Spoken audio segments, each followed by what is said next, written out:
اور حضرت زکریا علیہ السلام ان کی کفالت کر رہے ہیں، ان کی زیر نگرانی میں بیٹھے ہوئے، اور ایک منظر ایسا بھی آتا ہے کہ ابھی انگور کا سیزن نہیں ہے، انگور بھی مریم علیہ السلام کے پاس موجود ہے، انار کا سیزن نہیں ہے، انار بھی موجود ہے، سنترا کا سیزن نہیں ہے، سنترا بھی موجود ہے، یعنی آپ یوں سمجھ لو بے موسم پھل حضرت مریم علیہ السلام کے پاس موجود ہے، اور حضرت زکریا علیہ السلام کلاس لے رہے ہیں، سوال کر رہے ہیں، اے مریم بتا تمہارے پاس یہ جو پھل موجود ہے کہاں سے آ رہا ہے؟ اور مریم علیہ السلام رو رہی ہے، روتی روتی مریم علیہ السلام یہ کہتی جا رہی ہے، اے زکریا، اے میرے سرپرست، اے زکریا مجھ پر شک نہ کرو، کسی نوجوان لڑکے نے مجھے یہ پھل لا کر کے نہیں دیا ہے، کسی سے میرا کوئی ناجائز سمبند نہیں ہے، کسی سے میرا کوئی غلط تعلقات نہیں ہے،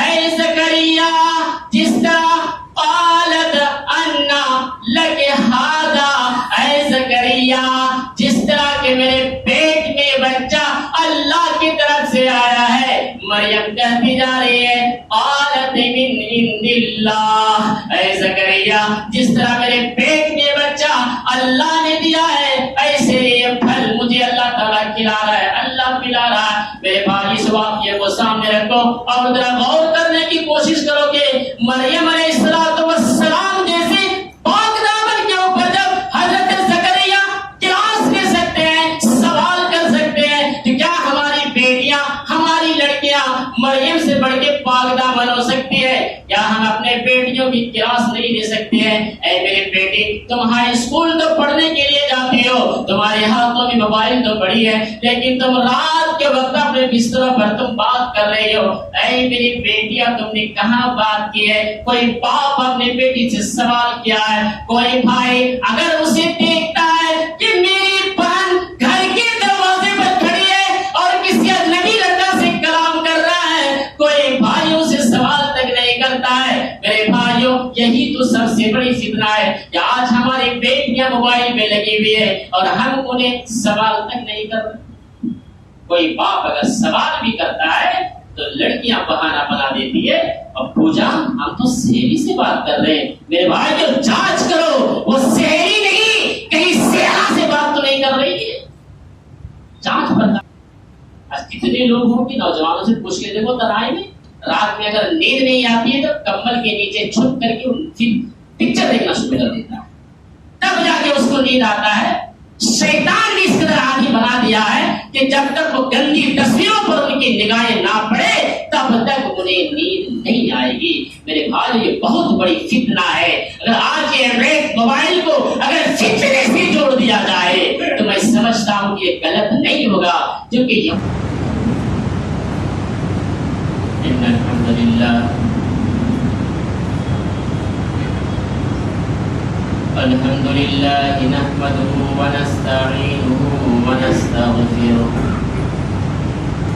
ونؤمن به ونتوكل عليه ونعوذ بالله من شرور أنفسنا ومن سيئات أعمالنا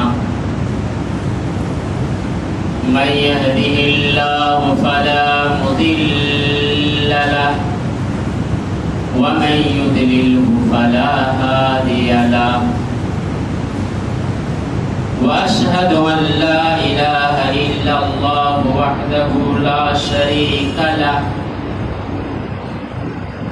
وأشهد أن محمدا عبده ورسوله أما بعد فإن أصدق الحديث كتاب الله وخير الهدي هدي محمد صلى الله عليه وسلم وشر الأمور محدثاتها وكل محدثة بدعة وكل بدعة ضلالة وكل ضلالة في النار فأعوذ بالله السميع العليم من الشيطان الرجيم بسم الله الرحمن الرحمن الرحيم يوم نقول لجهنم هل امتلأت وتقول هل من مزيد وأزلفت الجنة للمتقين غير بعيد هذا ما توعدون لكل أواب حفيظ من خشي الرحمن بالغيب وجاء بقلب منيب. وقال الله تعالى في موضع آخر أحسب الناس أن يتركوا أن يقولوا آمنا وهم لا يفتنون.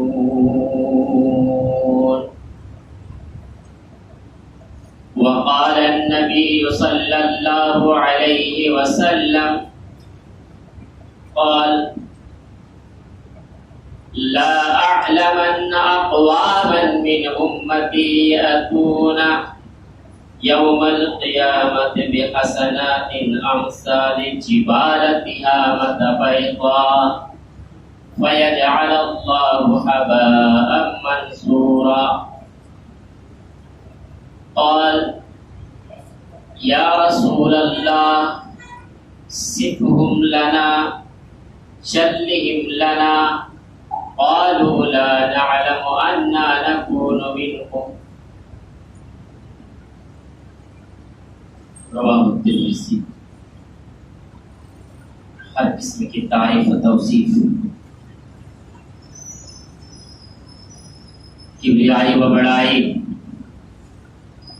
اس وحدہ لا شریک خالق کائنات مالک ارض و سما کے لیے لائق و زیبا سجاوار ہے، جس نے ہمیں اور آپ کو اس دار فانی کے اندر مبعوث کیا اور یوں ہی ایسے ہی بھٹکتے ہوئے نہیں چھوڑا. قرآن و حدیث کے مطابق اپنی زندگی گزارنے کے لیے پیدر پہ انبیاء کرام اس دنیا پر بھیجے گئے. ان میں سے ہمارے آخری نبی آخری کڑی امام الانبیاء پر بے شمار درود و سلام کا پھول نچھاور ہو. آمین. اللہم صلی علیہ وبارک. معزز حاضرین، نوجوانان کرام، پردہ نشین، خواتین اسلام،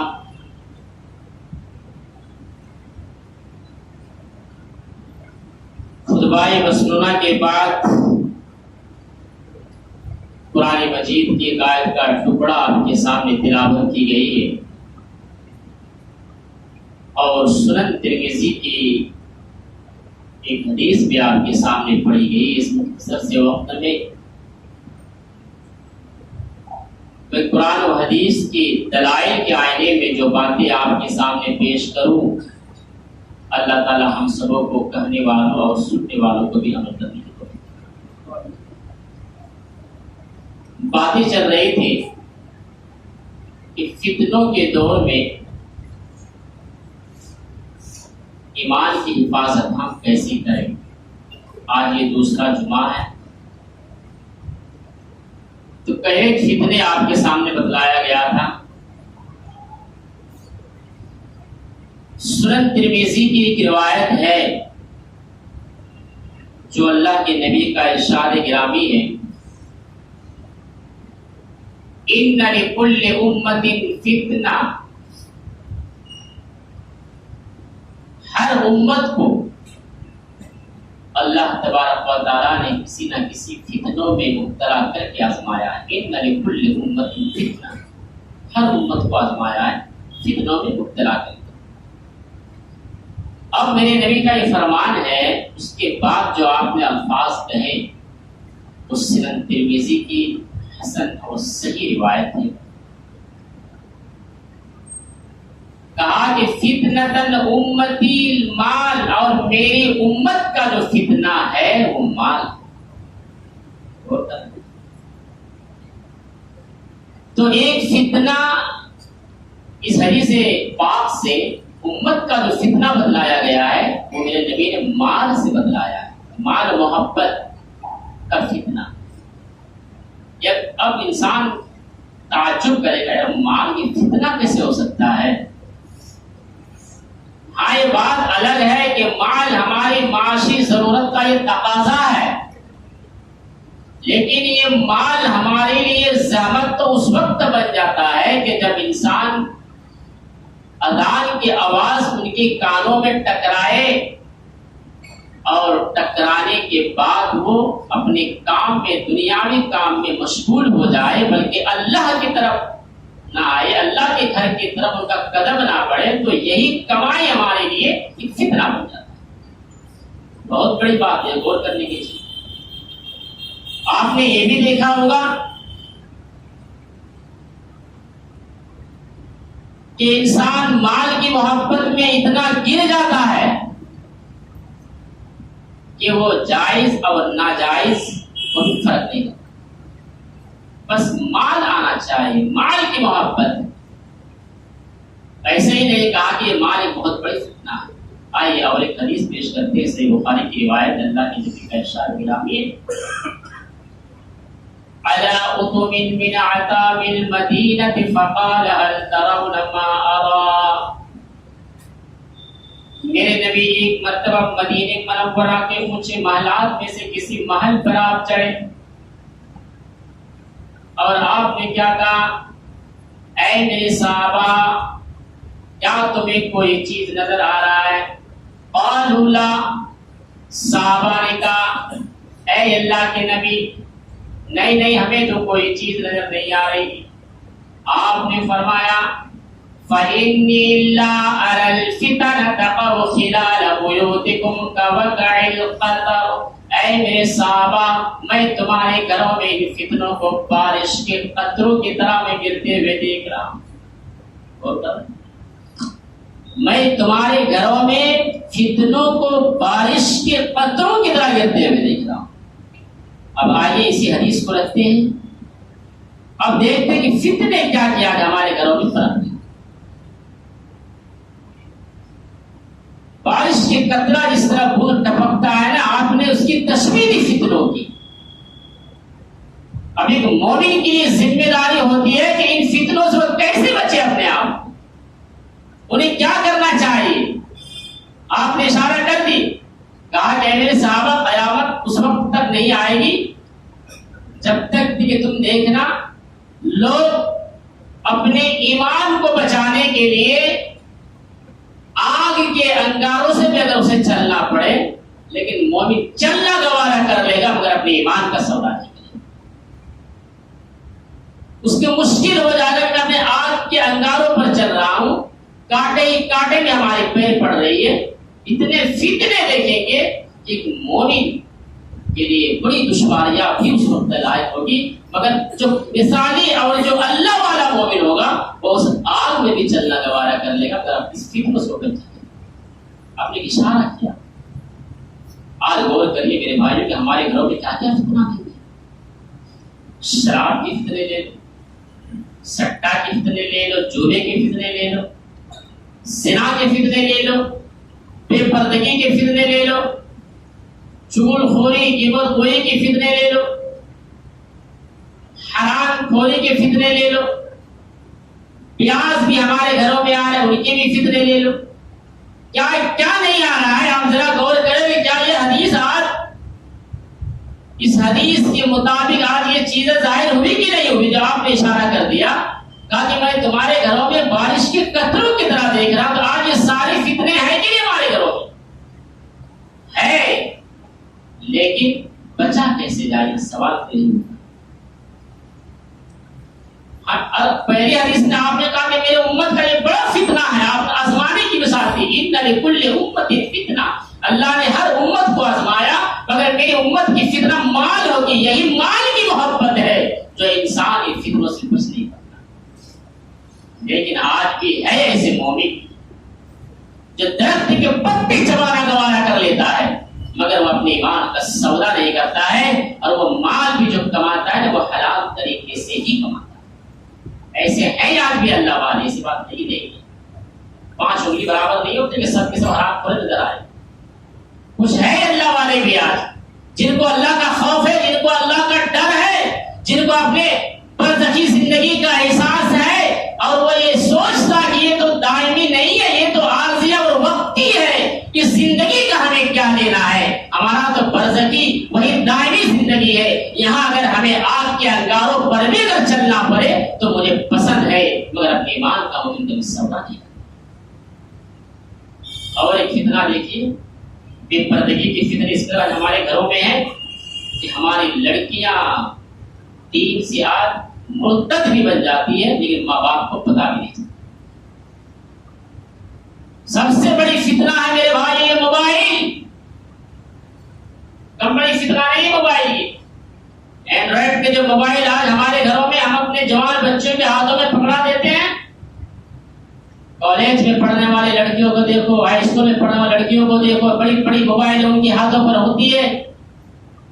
کوئی باپ منع نہیں کرتا اپنے بیٹی کو، کوئی بھائی انہیں منع نہیں کرتا کہ تم جو جا رہے ہو پڑھنے کے لیے تم اپنے موبائل سے بات کرتی ہوئے جا رہے ہو، تو یہ بات کہاں کر رہے، کوئی سوال نہیں کرتا. کیا وہ دور تھا، ذرا دیکھو کہ حضرت مریم علیہ السلام کو آسمان سے حکم آتا ہے، اے مریم تجھے ایک لڑکا عطا کیا جائے گا. مریم علیہ السلام چونک جاتی ہے، ڈر جاتی ہے، بدکاری ہونے لگتی. مریم کہتی ہے اللہ یہ کیا ماجرا ہے، ابھی تو میری شادی بھی نہیں ہوا ہے، سماج اور سوسائٹی کے لوگ مجھے کیا کہیں گے. چنانچہ اللہ کا حکم ہے، یہ اللہ رب العالمین کا فرمان ہے. حضرت مریم علیہ السلام کو ایک محراب کے اندر داخل کر دیا جاتا ہے اور حضرت زکریا علیہ السلام ان کی کفالت کر رہے ہیں، ان کے زیر نگرانی میں بیٹھے ہوئے. اور ایک منظر ایسا بھی آتا ہے کہ ابھی انگور کا سیزن نہیں ہے، انگور بھی مریم علیہ السلام کے پاس موجود ہے. انار کا سیزن نہیں ہے، انار بھی موجود ہے. سنترا کا سیزن نہیں ہے، سنترا بھی موجود ہے.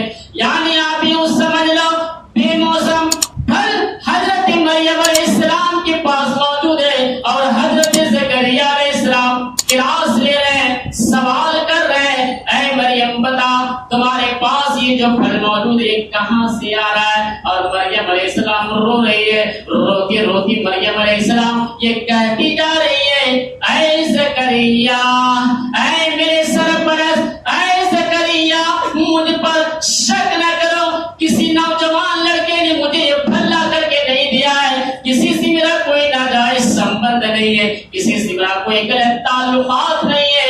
اے زکریا جس طرح قالت انا لک ھذا، اے زکریا جس طرح کہ میرے پیٹ میں بچہ اللہ کی طرف سے آیا ہے. مریم کہتی جا رہی ہے قالت من عند اللہ، اے زکریا جس طرح میرے پیٹ میں بچہ اللہ نے دیا ہے ایسے یہ پھل مجھے اللہ تعالیٰ کھلا رہا ہے، اللہ پلا رہا ہے. میرے بھائی اس واقعے کو سامنے رکھو اور ذرا غور کرنے کی کوشش کرو کہ مریم علیہ السلام جیسے پاک دامن کے اوپر جب حضرت زکریا کلاس لے سکتے ہیں، سوال کر سکتے ہیں، تو کیا ہماری بیٹیاں، ہماری لڑکیاں مریم سے بڑھ کے پاک دامن ہو سکتی ہے؟ کیا ہم اپنے بیٹیوں کی کلاس نہیں لے سکتے ہیں؟ اے میری بیٹی تم ہائی اسکول تو پڑھنے کے لیے جاتی ہو، تمہارے ہاتھوں میں موبائل تو پڑی ہے، لیکن تم رات کے وقت اپنے بستروں پر تم بات کر رہی ہو. اے میری بیٹیاں تم نے کہاں بات کی ہے؟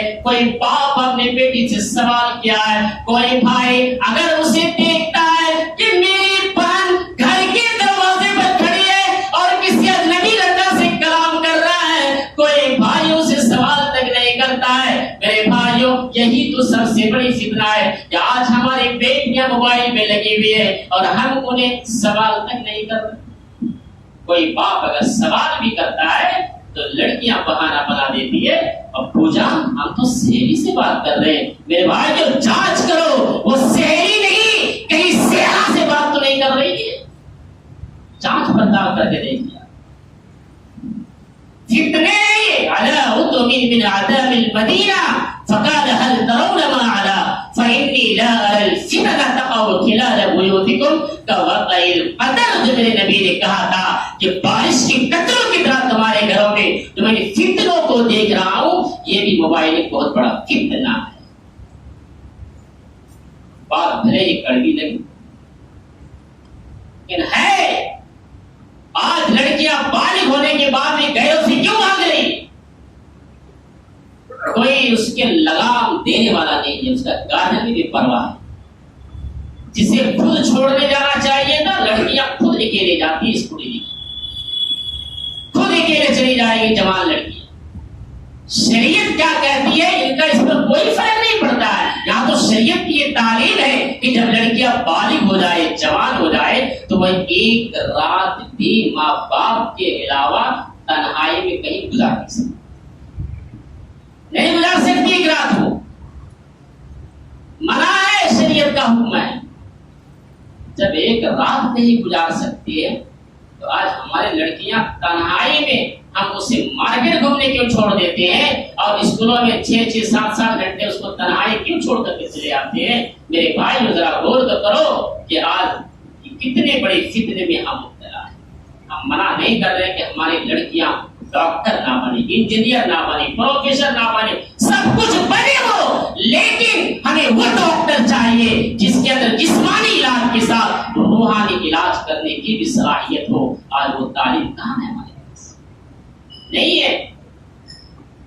کتنی لڑکیاں ایسی ہیں پوچھو اس کو دین کے بارے میں ناشنا ہے، کچھ نہیں جانتا، الف سے با تک کا علم نہیں ہوگا. ہاں ہم نے تو یہ سمجھ لیا ہے ہر مسجد کے اندر مدرسہ تو چلتا ہے نا 2 گھنٹے تک. بچپن میں پڑھ لیں گے ہمارے بچے مدرسے میں، 6 گھنٹے تم اسکول میں لگواؤ گے اور 2 گھنٹے تم مدرسے میں بھیج دو گے اور 5 مہینے کے بعد آ کر کے مولوی سے سوال کرو گے کہ ہمارے بچے کیوں نہیں قابل بنا. کیا بنے گے بھائی قابل؟ ذرا اپنے دماغ کو لگا کے دیکھو. 2 گھنٹے بھی جو وقت لگایا گیا ہے اس میں بھی اگر یہ بہت بڑی گمراہی میں ہے مسلمان کو بچے بھی اگر آتے ہیں تو اپنا سارا وقت برباد کر لیتا ہے. ادھر کوئی یہاں 3:30 بجے مدرسے پہنچتا ہے تو کوئی چھٹی ہونے سے 20 منٹ پہلے مدرسے پہنچتے. اب بتاؤ یہ بچے کہاں قابل بنے؟ کس کی لاپرواہی ہے؟ یہ بھی بہت بڑی گمراہی ہے. فتنے کے تو کوئی گناہ نہیں ہوگا کہ ماں باپ نے ان کو اپنے شریعت کی تعلیم پر ابھارا ہی نہیں ہے. جس طرح ماں باپ اپنے اولاد کو 6 اور 7 گھنٹے اسکول کے پڑھائیوں میں دھیان دیتا ہے، اگر آج یہ اپنے اولاد کو دین کی تربیت کے لیے بھی اس طرح اگر یہ گائیڈ کرنے لگے تو کعبے کے رب کی قسم ہماری لڑکیاں دیندار بن کے نکلے گی. وہ ارتاب کی فتنے میں مبتلا نہیں ہوگی، اسے دین سمجھ میں آئے گا، وہ غیروں سے بات کرنا گوارا بھی نہیں کرے گا. اسے پتا چلے گا کہ دین کیا ہے اور غیروں کے ہاتھ میں ہاتھ ڈالنا یہ کتنی بڑی جرم ہے. اسے تعلیم ملے گا. لیکن بڑے افسوس کی بات ہے آج ہمیں اس دین اور شریعت سے کوئی محبت نہیں ہے. اگر ہمیں محبت ہے تو وہ غیر تعلیموں سے محبت ہے جسے انگریزی دیدہ کہا جاتا ہے. میرے بھائی ذرا غور کرو، تم نے آج جس تعلیم کے لیے لاکھوں لاکھ روپیہ خرچ کرتے ہو یہی تعلیم تمہیں پانی میں پھرتا ہوا نظر آ رہا ہے. آج اگر کوئی دین کی تربیت کے لیے، دین کی پڑھائی کے لیے کوئی 30-12 قرآن کا حافظ بن کے نکلتا ہے تو اس کا مقام کو ذرا دیکھو. میرے نبی نے کیا فرمایا ہے کہ وہ قرآن کی آیت کو پڑھتا جائے گا اور جنت کی سیڑھی پہ چڑھتا جائے گا. 30-12 قرآن کو یاد کرنے کے لیے کتنا وقت لگتا ہے؟ کوئی اگر ذہن بچہ ہے تو وہ 6 مہینے میں بھی یاد کر سکتا ہے، 1 مہینے میں بھی یاد کر سکتا ہے. ایسا بھی تاریخ بنا ہوا ہے ہندوستان کے اندر، وہ 1 سال میں بھی یاد کر سکتا ہے. لیکن اس کا 3 سال ریکارڈ ہے، وہ 3 سال میں تو پکا کر ہی دے گا. لیکن بڑے افسوس کی بات ہے آج ہمارے بچے تو پڑھتے ہیں مگر اسے 24 گھنٹے کے اندر 1 آیت بھی یاد نہیں. بہت بڑی گمراہی ہے. اور کل بھی تم عالموں کو بدنام کرو گے. کیا صاحب تم نے کیا سمجھا؟ تم تو دھیان دو گے نہیں کچھ تعلیم پر اور سارا ملک میں ٹھیکا لے کے رکھا ہے. یہ ہندوستان کی بہت بڑی فتنے ہے جنہوں نے ان عالموں کو کیا سمجھ کے رکھا ہے کہ جب چاہے انہیں بدنام کرتا چلا جاتا ہے. میرے بھائیو ڈرو اللہ سے. بہت بڑی فتنے ہے کہ ہم نے ان کی مقام اور رتبے کو نہیں سمجھا ہے. اس لیے آج یہ شیطان ہمارے دل و دماغ میں اس قدر خط کر دیا ہے کہ ہمیں شریعت کی صحیح تعلیم نظر نہیں یہ بھی آج ہمارے گھروں میں فتنے پنپ رہے اور آگے بڑھتے ہیں. یہ موبائل کم بڑی فتنے نہیں ہے. اب اسے شریعت نہیں ملی, دین نہیں ملا, انگلش اور ہندی کی تعلیم ملتا رہا بچپن سے لے کر کے 18 سالہ زندگی پر. اب یہ کیا سمجھے گا کہ دین کیا ہے؟ نبی نے کہاں کا منع کیا ہے؟ رات میں نیند نہیں آتی ہے, بڑے بڑے اینڈرائڈ کے موبائل دو ہاتھوں پر ہوتی ہے, تنہائی میں ہوتے ہیں, اسکرین ان کا چلتا ہوا چلا جاتا ہے, ناچنے والے بے حیاؤں کی تصویریں ان کی نگاہوں کے سامنے ہوتی ہے. کی بات ہے, آئیے پہلے حدیث پیش کرو پھر یہ باتیں پیش کرو. انسان نیکی کے کام تو کرے گا, لیکن میرے نبی فرماتے ہیں کہ تہامہ پہاڑ کے مانند نیکیاں لے کے قیامت کے دن آئے گا. لا اعلمن اقواما من امتی یاتون یوم القیامت بحسنات امثال جبال تہامۃ بیضاء. میرے نبی فرماتے ہیں اے میرے صحابہ, قیامت کے دن میری امت میں سے کچھ ایسے بھی لوگ آئیں گے جن کی نیکیاں تہامہ پہاڑ کے مانند ہوں گی. تہامہ پہاڑ کی آپ نے مثال دی, کتنی نیکی لے کر کے آئیں گی قیامت کے دن. آپ نے کیا کہا؟ فَيَجْعَلَ اللَّهُ هَبَاءً مَنْثُورًا. اللہ تبارک و تعالیٰ ان کے ان نیکیوں کو ہواؤں میں اڑا دے گا. ہواؤں میں, فضاؤں میں جو اڑنے والی ہوا ہے, ان ذرہ میں ان کی نیکیوں کو اللہ تعالیٰ اڑا دے گا. اور صوبان حدیث کے راوی اور بیان کرتے ہیں, صفہم لنا جلہم لنا قالوا لا نعلم ان منکم. اے اللہ کے نبی ہمیں کھل کر کے بتائیے, وضاحت کر دیجئے. لا علمی میں, جہالت میں ہم بھی ان لوگوں میں شمار نہ ہو جائے. بول کر صحابہ کا مثال دے, جب کوئی بات کہی جاتی ہے فوراً دل مچل جاتا ہے. یہ مومن کی علامت ہے. مومن بچنا چاہتا ہے ان فتنوں سے, کہ جلدی کھل کے بتائیے تاکہ لا علمی میں, جہالت میں آ کر کے ہم بھی شامل نہ ہو جائیں ان چیزوں میں. اللہ کے نبی آپ تصریح کیجیے وہ کون لوگ ہوں گے. آپ نے کیا فرمایا؟ اے میرے صحابہ وَلَكِنَّكُمْ أَقْوَامٌ. اے میرے صحابہ, اخوانکم ومن جلدکم, وہ تمہارے بھائیوں میں سے ہوں گے, تمہاری ہی نسل میں سے ہوں گے. یاخذون من اللیل کما تاخذون. اے میرے صحابہ, تمہاری ہی طرح وہ تمہارے بھائی رات کے وقت اللہ کی بندگی کرنے والے ہوں. یاخذون من اللیل کما تاخذون, رات آیا, مراد کیا؟ تہجد کے نمازی بھی ہوں گے. اللہ وہ نماز بھی پڑھیں گے تمہارے طرح, تہجد کی بڑی بڑی نیکیاں کیے ہوئے ہوں گے. لیکن اے میرے صحابہ وَلَكِنَّكُمْ انتهكوا بمحارم اللہ انتهكوها. لیکن اے میرے صحابہ, جب وہ خلوت میں ہوں گے, تنہائی میں ہوں گے, اکیلے میں ہوں گے, وہ اللہ رب العالمین کے حرام کردہ کام کو کریں گے. وہ لوگوں کے سامنے بڑا نیکار تو ہوگا, لوگ اس کو دنیا والے دیکھیں گے, ارے یہ تو بڑا بزرگ ہے, ان کے چہرے پر شریعت کی وضاحت کرتا ہے, یہ تو بڑا نمازی آدمی ہے, ایک بھی وقت نماز کو نہیں چھوڑتا ہے, اور یہ سب سے پہلی صف میں نماز پڑھتا ہے, جمعہ کے دن سب سے پہلی لائن میں بھی نماز پڑھنے والا ہے, ہر معاملہ میں نیکی کے کام کرنے والا ہے. لوگوں کی آنکھ میں دھول جھونکتا ہوا چلا جائے گا, لیکن ان کے دل کی ذرات کو کوئی سمجھنے والا نہیں ہے. اگر ان کے دل کو بھیج دو اور ان کے راز کو اگر کوئی سمجھنے والی ذات ہے, اور وہ بندہ اگر احساس کر لے کہ انہ علیم بذات الصدور, وہی پروردگار ہے جو ہمارے دلوں کے بھید کو جاننے والا ہے. انتہکوا بمحارم اللہ, جب یہ خلوت میں چلا جاتا ہے تو اس رب العالمین کو بھی یاد نہیں کرتا ہے. ارے دنیا والے ہمارے نگاہوں سے بنے اجلے, وہ ہمیں نہیں دیکھ رہا ہے, لیکن اللہ رب العالمین تو ہمیں دیکھ رہا ہے. ان کے دلوں میں اللہ کا احساس بھی نہیں ہوتا ہے, اور وہ اللہ کے حرام کردہ کام کو تنہائی میں کرتا ہے. کتنے لوگ ہوں گے, نوجوانوں سے پوچھ کے دیکھو, تنہائی میں رات میں اگر نیند نہیں آتی ہے تو کمبل کے نیچے چھپ کر کے پکچر دیکھنا شروع کر دیتا ہے, تب جا کے اس کو نیند آتا ہے. شیطان نے اس قدر عادی بنا دیا ہے کہ جب تک وہ گندی تصویروں پر ان کی نگاہیں نہ پڑے تب تک انہیں نیند نہیں آئے گی. میرے بھائی, یہ بہت بڑی فتنہ ہے. اگر آج کے اینڈرائڈ موبائل کو اگر فتنے سے جوڑ دیا جائے تو میں سمجھتا ہوں کہ یہ غلط نہیں ہوگا، کیونکہ یہودیوں کا یہی مشن ہے کہ ایسا نکالا جائے جو مسلمان کے ایمان کو ختم کر دیا جائے۔ آج دیکھیے آپ فیس بک کے اندر بھی دیکھیے، جب آپ اس کو ٹچ کریں گے تو سب سے پہلے ننگی تصویر جب تک آپ کی آنکھوں میں نہیں پڑے گی آگے فیس بک پڑے گا۔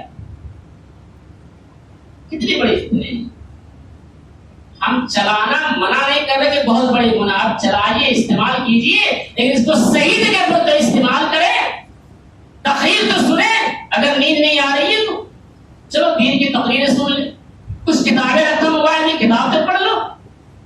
یہ تو نہیں کریں گے صاحب، بس سیریل دیکھیں، سیریل دیکھنے میں لگے ہیں لوگ آج، 3 4 گھنٹے کا وقت برباد کر دیتا ہے۔ یہ 10 منٹ علماء کی تقریر سننے کی توفیق، کم بڑی فتنے۔ ایسے میں نبی نے نہیں کہا تھا کہ تمہارے گھروں میں بارش کی قطروں کی طرح گرتے ہوئے دیکھ رہا ہوں، یہ بہت بڑی فتنے ہیں میرے بھائیوں، اور یہی سبب ہے، یہی خلوت ہے تنہائی۔ ایک مومن کی یہ سب سے بڑی دلیل ہے کہ جو مومن تنہائی نے اپنے ایمان کو بچا لیا، تنہائی نے اللہ کا خوف پیدا کر لیا، وہی تو مومن ہے۔ جو تنہائی میں اپنے آپ کو نہ بچا پائے پھر وہ کس چیز کا مومن کہلانے کا حق رکھتا ہے؟ ایسے ہی لوگ جب کل قیامت کے میدان میں اللہ کے بارگاہ میں جائیں گے تو لوگ تو کہیں گے ارے یار یہ تو بڑا متقی تھا، دنیا میں بڑا نیک اور تقوی شعار تھا، آج یہ کیوں جہنم میں جا رہا ہے؟ یہ حدیث بات کی دلیل ہے۔ میرے نبی نے تو اشارہ کر دی کہ ایسے بھی لوگ آئیں گے جو تہامت کی مانند نیکیاں لے کر کے آئیں گے مگر ان کی نیکیوں کو ہوا ہوگا۔ آج بہت سے ایسے ہیں بھائی دین کی چپی چپی باتیں کرنے والے، مگر دیکھو ان کی زبانوں میں، ان کے منہ کے اندر اتنی بڑی فتنے ملوث ہیں جس کو اگر ان کی زبان کو بیت الخلا سے تشبیہ دے دی جائے تو کوئی گناہ نہیں۔ آپ سمجھ رہے ہو کہ بیت الخلا کا مطلب کیا ہوتا ہے؟ سارے گندگی اس میں جاتی ہے۔ کیا ایک مومن، اب ذرا ٹھنڈی دماغ سے سوچو کہ اللہ جمع بولا تھا یہ ورڈ، پھر آج اشارہ کر دیتا ہوں تاکہ بات آپ کو اچھے سے سمجھ میں آ جائے۔ ٹانسے میں بیمل گٹکا یہ سارے چیز تو بھر رہے ہیں ساتھ منہ میں، تو بیت الخلا میرے ہمارا منہ جو چاہے منہ میں بھر لے۔ کیا ایک مومن کا یہ معیار ہے؟ پہلے یہ جملے پوری لگ رہے ہوگی، مجھے پتا ہے، مگر میرا پورا کہنا آپ کو مقصد نہیں ہے، آپ کو سمجھانا میرا مقصد ہے۔ کیا ایک مومن کا دل یہ گوارا کر سکتا ہے جس چیز کو اللہ کے رسول نے حرام قرار دیا ہو وہ اپنے منہ کے اندر داخل کرے؟ سوچئے ذرا، بس سوچئے، اپنے آپ کو اصلاح کرنے کی کوشش کریں۔ بس یہی میرا پیغام ہے پہنچانا آپ تک۔ یہی تو اس نے میں اس موضوع کو اٹھایا ہے کہ فتنوں کے دور میں ایمان کی حفاظت کیسے کرے۔ آج پوچھو ذرا باہر جا کے دکانداروں سے، مارکیٹ میں سب سے زیادہ فکری کس چیز کی؟ بولے گا گٹکا اور سگریٹ اور بیڑی کی۔ چائے جیسے لی 5 روپے کے ساتھ میں اس کو گٹکا چاہیے، ورنہ وہ چائے بھی ہضم نہیں ہوتی سر۔ اگر کوئی چائے بھی پی لیا ہے صاحب تو سگریٹ کا دھواں پھوٹتا ہوا جائے گا وہ، اور ایک بیڑی میں دے دو، ایک سگریٹ میں دے دو۔ تو اس طرح مارکیٹ میں سب سے زیادہ اگر چلتی ہے تو یہ چائے اور بیڑی والوں کی دکان چلتی ہے، ہر جگہ پر دیکھ۔ میرے بھائی بہت بڑی فتنے ہیں آج۔ میرے نبی نے ایسے نہیں کہا تھا کہ مال اور دولت کو جو آپ نے فتنے سے جوڑا ہے نا، آئیے اللہ قہر کیسے گرتا ہے، قرآن کی آیت سب کو دلیل کے طور پر سورہ توبہ کی وہ آیت کو سامنے رکھتا ہوں، اور آج جو انسان مال سے محبت کر رہا ہے اب اس آیت کی تفسیر کو ذرا سنیے اور اپنے آپ کو میرے بھائی بڑے پیار سے کہنا چاہتا ہوں ذرا ہدایت ہونے کی کوشش کیجیے۔ آپ جب تک نہیں چاہیں گے نا ہدایت کے راستوں کا اپنانا، آپ کتنے ہی علماء کو بلاوے اس ممبر رسول پر، وہ آپ کو ہدایت نہیں کروا سکتا، جب کیونکہ ہدایت تو کسی مولوی کے پاس تو ہے نہیں بھائی، یہ تو اللہ کے پاس ہے۔ قرآن جواب دیتا ہے انک لا تہدی من احببت ولکن اللہ یہدی من یشاء۔ اے میرے نبی پیغام پہنچاؤ، نہ کسی نبی کے پاس ہدایت ہے نہ کسی مولوی کے پاس ہدایت ہے، ہدایت اگر ہے تو وہ اللہ رب العالمین کے ہاتھ میں ہدایت ہے۔ ہمارا کام ہے آپ تک پیغام کو پہنچا دینا صحیح دلائل کے آئینے میں، اب عمل کرنا یہ آپ کی ذمہ داری ہے۔ ہمیں جو ذمہ داری دی گئی تھی ہم اس ذمہ داری سے بری ہے۔ کل قیامت کے دن مجھ سے اللہ یہ سوال نہیں کرے گا کہ تجھے تو ٹاپ کے ممبر کا، تجھے تو میں امام بنایا تھا، خطیب بنایا تھا، تم نے کون سی حق بات اس امت تک پہنچایا تھا۔ اس لیے میرے بھائیو میں نے یہ باتیں آپ تک پہنچا دی، آپ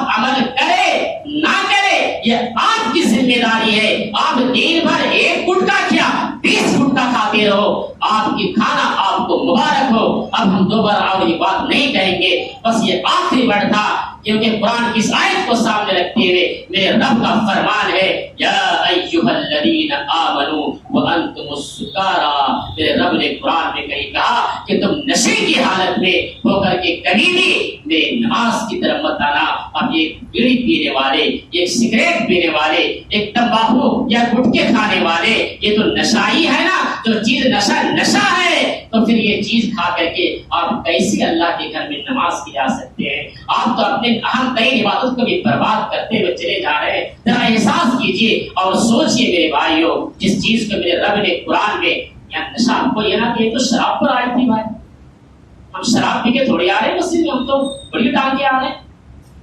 یہ آیت تمہیں پڑھی شراب کے تعلق سے کہ نشے کی کھا کے مت آؤ۔ اب یہ بھی سوال کر سکتا ہے جو میں نے بات کلیئر کر دی، اچھا اب میں کبھی بیڑی کا عادت ہے، مجھے آپ بیڑی لا کے دو، اب مجھے پلا کے دو بھائی بیڑی، میں اپنی مثال دے رہا ہوں، آپ کو یہ نہیں کہنا مولوی عالم صاحب نے بیڑی مانگا تو پرمیشن۔ ایسے بھی لوگ یہ بات کو سمجھتے نہیں ہے، اڑا دیتے ہیں ہواؤں۔ میں آپ کو سمجھانے کے لیے کہا اگر بیڑی نشہ نہیں ہے، سگریٹ نشہ نہیں ہے، تو آپ لا کر کی طرح مجھے پلائیے نا، میں پی کے دیکھو، پھر دیکھو میں کس طرح دیتا ہوں۔ جو کبھی نہیں پیا اس کو دے کر کے دے دو، دیکھیے اس کو نشہ آتی کہ نہیں آتی؟ آپ کو تو لت لگ چکی ہے پی کر، آپ کو تو عادت بن چکی ہے۔ میں کہتا ہوں بیڑی سگریٹ اور گٹکا کیا، اگر آپ کو زہر کی پوری بھی کھلا دیا جائے تو آپ کی پورے جسم تو زہر بنی ہوئی ہے، آپ ہضم کر لو گے بھائی۔ اس لیے میرے بھائیوں بچو، یہ طنز نہیں دے رہا ہوں میں، یہ اصلاح کر رہا ہوں، اس سمجھانے کی میرا انداز یہی ہے، ورنہ کعبے کی رب کی قسم کل قیامت کے میدان میں جب وہ ذلیل اور رسوا ہو جاؤ گے نا، تمہارے نیکیاں جب وہ بکھری پڑی رہے گی نا، اس مولوی کی بات تجھے وہاں یاد آئے گا، ارے ایک دن تو کہا تھا اس نے ٹینکی کی چوٹ کے بعد مجھے پر رکھتی، اگر سن لیے ہوتے اور عمل کر رہے ہوتے، اپنے آپ کو اگر اصلاح کر رہے ہوتے، آج رب کے سامنے آنے ذلیل اور رسوا نہ ہونا۔ آئیے مال کے اوپر ایک آیت دیکھتے ہیں، اللہ کے نبی کا ارشاد گرامی سورۃ توبہ کی وہ آیت ہے، قل ان كان آباؤكم وأبناؤكم وإخوانكم وأزواجكم وعشيرتكم وأموال اقترفتموها وتجارة تخشون كسادها ومساكن ترضونها أحب إليكم من الله ورسوله وجهاد في سبيله فتربصوا حتى يأتي الله بأمره۔ اس سورہ توبہ کی 24 آیت، 8 چیزوں کا اللہ نے اس کے اندر تذکرہ کیا ہے، اور کتنے بڑی فتنے اس چیز کو کہہ دیا جائے تو غلط نہیں ہے۔ اب 8 چیزوں پر آج پوری دنیا کے لوگ مشتمل گھیرے ہوئے ہیں۔ کیا ہے میں گنوا دیتا ہوں، قل ان کان آباؤکم، میرے رب کا فرمان ہے کہ تم اپنے باپ سے محبت کرو، اللہ نہیں منع کرتا، اپنے بھائی سے محبت کرو، اللہ نہیں منع کرتا، اپنے بیٹے سے محبت کر لو، اللہ نہیں منع کرتا، اپنے بلڈنگ مکان سے محبت کرو، اللہ نہیں منع کرتا، اپنے کاروبار یعنی بزنس تجارت سے بھی تم محبت کر لو، اللہ نہیں روکتا، اللہ نہیں منع کرتا۔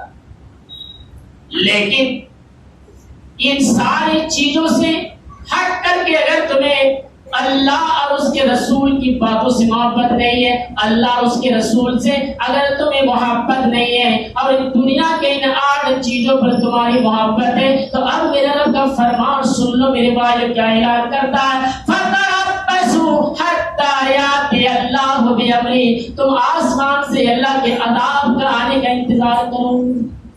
او لوگوں، آج جو ہم ذلت کے دہانے پر ہیں، آج جو ہم دہشت کی زندگی گزار رہے ہیں، آج تو ہم مسلمانوں کی اکثریت کی تعداد ہونے کے باوجود بھی آج جو ہم ذلیل اور رسوا ہو رہے ہیں، کہیں ہمارے بھائی گاجر مولی سے پتھر کاٹا جا رہا ہے، تو کہیں ہمارے بہنوں کی عزت کو تار تار کیا جا رہا ہے، تو کہیں ہمارے گھروں کی سے عورتوں کو نکال کر کے ان کی عزت کو لوٹا جا رہا ہے، تو ان کو جلا دیا جا رہا ہے۔ کہیں ایسا تو نہیں ہے کہ ہم ان دنیا کے 8 چکروں میں پڑ کر کے، ان دنیا کے 8 محبتوں کو ترجیح دے کر کے اللہ اور اس کے رسول کی باتوں کی روگردانی کی ہے، جس کی سزا ہمیں اللہ تعالیٰ دنیا میں دے رہا ہے۔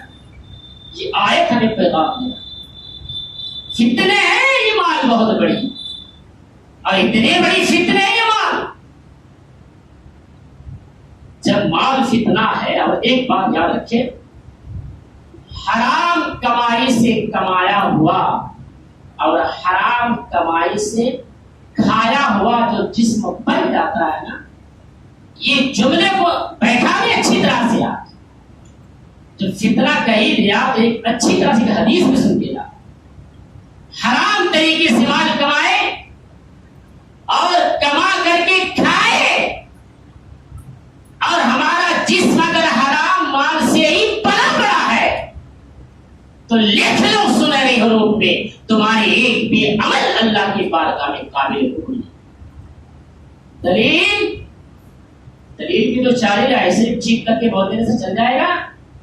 یہ مولوی الحمدللہ بغیر دلیل سے بات نہیں کرتا ہے، جو بھی بات کرتا ہے وہ رب کی قرآن اور نبی کی فرمان سے ہی کرتا ہے، کیونکہ اللہ رب العالمین کا فرمان ہے ما یتقبل اللہ من المتقین. اللہ رب العالمین اگر کوئی چیز کو قبول کرتا ہے تو متقیوں کی قبول کرتا ہے. اب آپ کا دل کیا کہتا ہے؟ کیا ایک متقی حرام کما سکتا ہے؟ ایک متقی زنا خوری کر سکتا ہے؟ ایک متقی سود کی مال کھا سکتا ہے؟ ایک متقی شراب پی سکتا ہے؟ ایک متقی جھوٹ بول سکتا ہے؟ ایک متقی رشوت خوری میں مبتلا ہو سکتا ہے؟ نہیں. ہماری زبان کٹ کے کہہ سکتی ہے، کعبے کا رب کا قسم ہے ایک متقی یہ کام کر ہی نہیں سکتا، کیونکہ اس پر مدد اللہ کی طرف سے آتی ہے. اگر یہ فتنے میں پڑ بھی جائے تو کسی نہ کسی طریقے سے اللہ کی مدد اس پر آئے گی، اور اللہ اپنے متقیوں کو حفاظت کر لیتا ہے، بچا.